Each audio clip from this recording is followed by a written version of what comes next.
Heredity means transfer of characteristics from parents to offspring. It is called heredity. It is due to the heredity that puppies are similar to the dogs, scops are similar to the pigeons, and infants are also similar to the humans. म्हणजेच माणसांची मुलं माणसांसारखे, कुत्र्याचे पिल्लू कुत्र्यासारखं, कबुतराचं पिल्लू कबुतरासारखं. Also heredity means passing the trait from parents to offspring through a genes.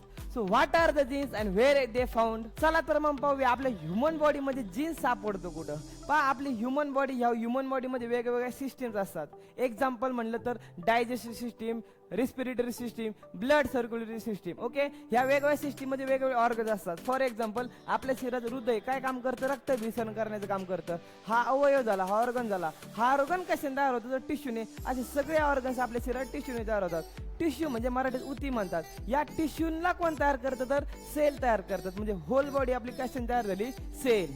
ही आपली sale आहे पा. या सेलच्या आतमध्ये असतो न्यूक्लियस. न्यूक्लियसचा अर्थ मराठीत केंद्रक.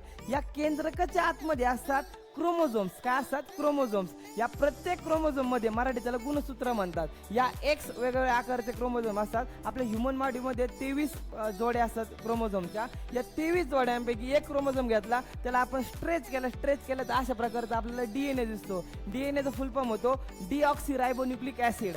हा जो डीएनए, या डीएनएचा एकदम small part, it is called jeans. आणि त्यालाच आपण काय म्हणतो? जीन्स म्हणतो. हाच तो जीन्स आहे, तो डिसाइड युअर एव्हरीथिंग. म्हणजे तो तुमचं सगळं ठरवतो. तुमचा शरीराचा कलर, तुमच्या डोळ्यांचा कलर, तुमची उंची, तुमची हाईट. त्यामुळे तुम्ही तुमच्या मम्मी सारखे दिसता किंवा तुम्ही तुमच्या पप्पांसारखे दिसता. That's why you have your Maugham size and your dad smile. Follow for more easy science in seconds. Thank you.